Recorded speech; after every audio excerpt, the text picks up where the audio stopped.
Idea లేదు. So అలా ఉన్న నా పరిస్థితుల్లో సరే తగ్గిపోతులే అని అనుకుంటా ఉండేవాడిని. సో ఇప్పుడు నేను బెడ్ నుంచి లేచి వెళ్ళి కిచెన్లోకి వెళ్ళి ఏదైనా తిందామన్నా లేదా తాగుదామన్నా చాలా విపరీతమైన పోటుతో చాలా హారబుల్ పెయిన్ నేను భరిస్తూ నేను వెళ్ళాల్సి వచ్చేది అనమాట. అట్లాగా ఒక డే గడిచింది, పడుకున్నాను, 2 రోజులు తగ్గుద్ది అనుకున్నాను, తగ్గలేదు. So second day, third day, fourth day there is nothing at home to eat. ఎందుకంటే బ్యాచులర్ లైఫ్ ఎలా ఉంటుందో మీకు తెలుసు. అండ్ ఇక్కడలా కాదు, అక్కడ బయటకు వెళ్ళిపోవడము, తినేయడం, ఆఫీస్లో తినడం, వచ్చినప్పుడు పార్సల్ తెచ్చుకోవడం, ఇట్లా అసలు అక్కడ నేను 4 years ఉన్నా కానీ ఎప్పుడు వంట నేర్చుకోలేదు. సో అలాగా నేను గడిపేస్తా ఉన్నాను ఇంట్లో. There used to be nothing to eat. అట్లా మొత్తానికి వాటర్ మీదే ఐ సర్వైవ్డ్ ఫర్ 5 days. ఇంకా 5వ రోజు నేను ఆల్మోస్ట్ చనిపోతానేమో అన్న భయం వచ్చింది. ఎందుకంటే ఎప్పుడు మెలకు వస్తుందో తెలియదు, ఎప్పుడు అన్కాన్షియస్ అయిపోతుందో తెలియదు. అలా ఉన్న సిచ్యువేషన్లో దేవుడు నాకు ఒక దర్శనాన్ని చూపించాడు. ఆ దర్శనంలో I saw the church rapture, సంఘం ఎత్తబడ్డ దేవుడు నాకు చూపించాడు. నా చుట్టుపక్కల ఉన్న వారందరూ కూడా ఎత్తబడతా ఉన్నారు, కానీ నేను మాత్రం విడవబడ్డాను.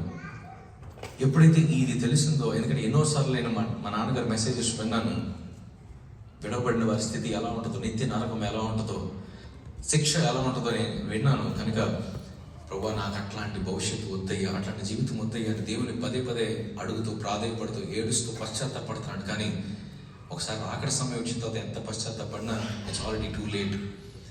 సో నేను ఏడుస్తూ ఉన్నాను, కళ్ళ నీళ్ళు కారిపోతూ ఉన్నాయి, అన్నీ నాకు తెలుస్తూ ఉంది. ఈలోపు చూస్తూ ఉండగానే దేవుడు నన్ను ఆయన సన్నిధికి పైకి ఎత్తుకోవడం ప్రారంభించాడు. మెల్లగా నేను ఎత్తపడతాం ప్రారంభించాను. నేను అనుకున్నాను, నిజమేనా ఇది కళ నిజమా ఏంటిది? నేను కళలోనే అనుకుంటున్నాను ఇది కళ నిజమా అని. సో అలా నేను అనుకుంటున్న సమయంలో దేవుడు నన్ను పరలోకానికి తీసుకెళ్లారు. I saw the gates of heaven, I saw how the heaven looks. నాకు ఆ పరలోకాన్ని చూసినప్పుడు అక్కడ మా నాన్నగారిని చూశాను. I saw my dad, I saw couple of people they are worshipping. చాలా చర్చెస్ అంటే అందరూ కూడా ఎత్తబడ్డ వారు అందరూ కూడా కలిసి అక్కడ దేవుని ఆరాధిస్తున్నట్టు. ఇప్పుడు మనం ఎలా అయితే వర్షిప్ చేసామంటే అందరూ కలిసి సింహాసనం మీద వెలుగు కూర్చున్న దేవుని ఆరాధించడం గమనించాను. ఈ లోపు టక్కుమని మెలకు వచ్చింది. లేచి చూస్తే తల నుంచి అరికాల వరకు మొత్తం చెమటలతో నిండిపోయి ఉంది. అప్పటి వరకు జస్ట్ అడుగు తీసి వేయడానికి కూడా నాకు చాలా కష్టం అనిపించేది. కానీ నేను నా హ్యాండ్స్ అండ్ లెగ్స్ స్ట్రెచ్ చేసుకొని చూసుకుంటే ఐ వాజ్ కంప్లీట్లీ హీల్డ్. ఒక్క ట్యాబ్లెట్ వేసుకోలేదు. దేవుడు ఆ ముందు రాత్రి ఉన్న పరిస్థితి కంటే ఆ ఉదయం కల్లా నాకు దేవుడు నన్ను స్వస్థపరిచి నన్ను ఆయన దర్శించాడు. ఎప్పుడైతే ఆ ఎన్కౌంటర్ నేను దేవుడితో కలిగి ఉన్నానో ఇంకా నా జీవితంలో ఏది కూడా నాకు అంత శ్రేష్టమైన అనిపించలేదు. నా నోట్ నుంచి వచ్చిన ఫస్ట్ క్వశ్చన్ ఏంటంటే, what I'm I doing here? ఆ పరలోకాన్ని చూసిన తర్వాత ఈ లోకంలో ఉన్న సమస్తం కూడా నాకు వ్యర్థముగా అనిపించింది. అప్పటి వరకు చాలా గొప్పదని చెప్పి అందరికీ చెప్పుకున్న ఆ జాబు, లేదంటే అందరికీ చూపించుకున్న ఆ ఫోటోలు, అవన్నీ కూడా వ్యర్థం అనిపించాయి. ఇమీడియట్గా వెళ్ళి అదే రోజు నా జాబ్కి రిజిగ్నేషన్ ఇచ్చి ఆ తర్వాత నోటీస్ పీరియడ్ చేసి నేను మళ్ళీ విజయవాడ వెళ్ళడం జరిగింది. సో అరౌండ్ 16 అలాగా నుంచి ప్రారంభమైంది నా యొక్క మినిస్ట్రీ లైఫ్. 2015 సెప్టెంబర్లో నా ఫస్ట్ సాంగ్ రిలీజ్ చేశాను. 16 నుంచి విజయవాడలో ఉంటూ మా నాన్నగారికి అసోసియేట్ పాస్టర్గా ఉంటూ, వర్షిప్ పాస్టర్గా ఉంటూ అలా నా యొక్క లైఫ్ అంతా కూడా కొనసాగుతూ వస్తుంది. I got married in 2018. My wife's testimony is a wonderful testimony. She came from a Jain background. తను కూడా మిషనరీ స్కూల్లో చదవడం వల్ల చిన్నప్పటి నుంచే తను దేవుని ఎరిగిన బిడ్డగా ఉంది. సో అట్లాగా తనది ఒక టెస్టిమనీతో నా లైఫ్లోకి వచ్చింది. మేము కలిసి వివాహం చేసుకున్నాం. లైఫ్ ఇస్ సెట్, అంతా చాలా బాగుంది అని అనుకున్న సమయంలో 2020 July 16th మా నాన్నగారు ఈ లోకాన్ని విడిచి వెళ్ళిపోయారు. He is only 50 years old when he left us.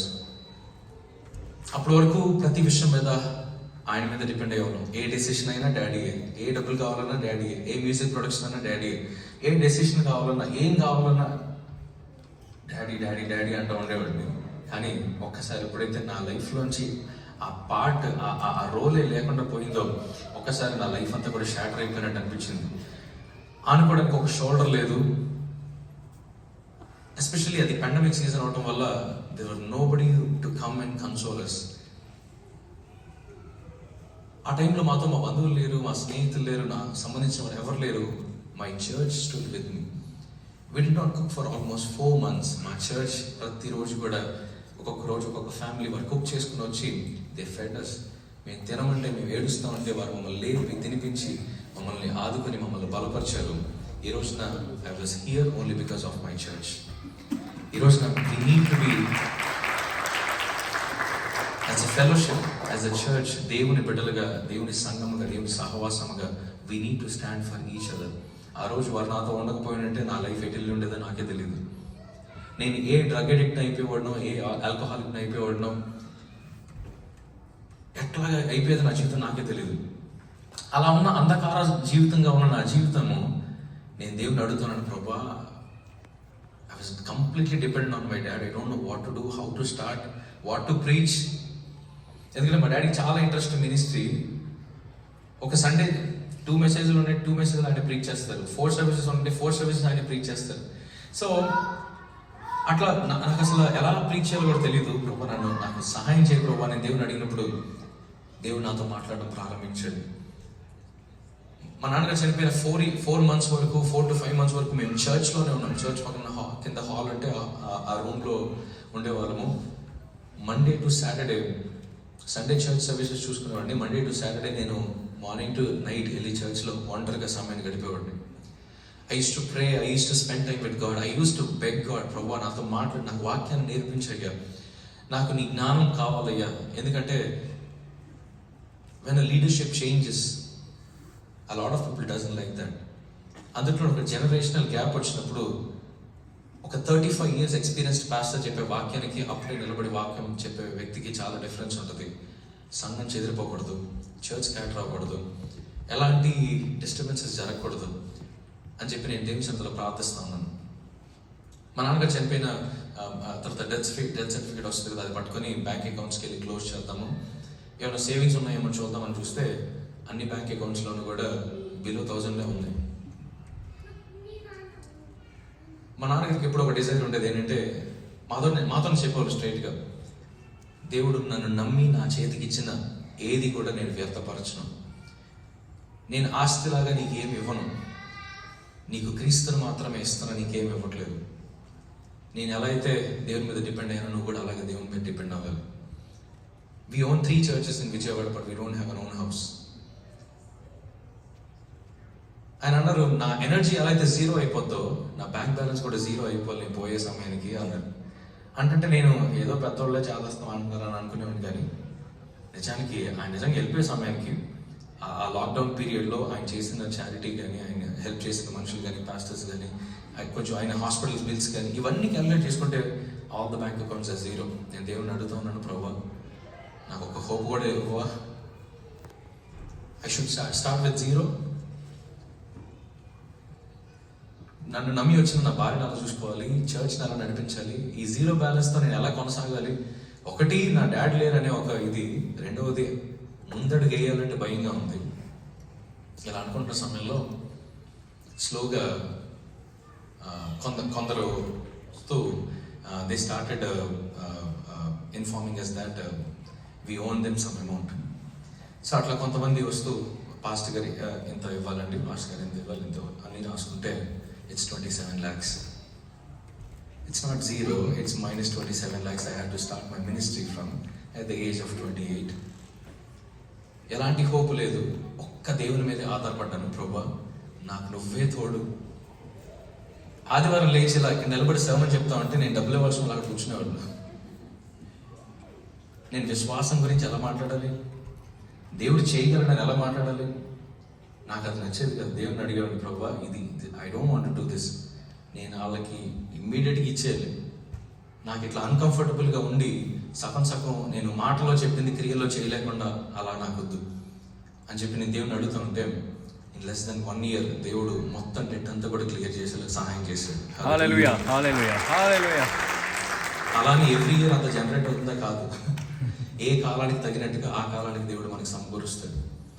కేవలం నేను ఒక్క అడుగు కూడా వేయలేని ప్రభా, నా ఇంటి రెంట్ ఎలా కట్టాలి ప్రభా అని దేవుని అడిగితే దేవుడు ఒకటి డెట్ క్లియర్ చేశాడు. చర్చ్లో న్యూ ఎక్విప్మెంట్ తీసుకోవడానికి దేవుడు సహాయం చేశాడు. కొత్త చర్చ్ కట్టడానికి దేవుడు సహాయం చేశాడు. ఈ 1 yearలోనే దేవుడు నేను నమ్మలేని క్రియలు ఎన్నో నా ద్వారా జరిగించి నన్ను మహిమకరంగా నిలబెట్టాడు చర్చ్. ఎప్పుడైతే ఒక సేవకుని కనపరచాలంటే ఆయన కనపరచుకుంటే అవ్వదు. దేవుడు కనపరిస్తేనే సంఘం ఎదుట సేవకుడు కనపరచబడతాడు. సో ఆ విధంగా దేవుడు ఏదో చిన్న కుర్రాడు లేదంటే యవనస్తుడు అనే మాట తీసేసి దేవుడు ఒక గొప్ప యాజకునిలాగా చర్చ్ ఎదుట నిలబెట్టాడు.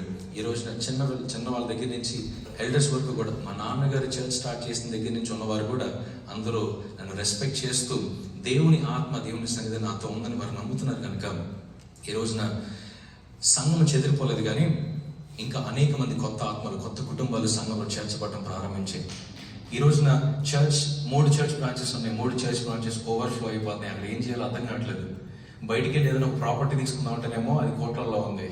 So we been praying for 4 to 3 years దట్ మాకు ఒక చర్చ్ ఫెసిలిటీ దేవుడు ఇవ్వాలని, ఒక క్యాంపస్ దేవుడు ఇవ్వాలని we been praying and we been searching for good place అనమాట.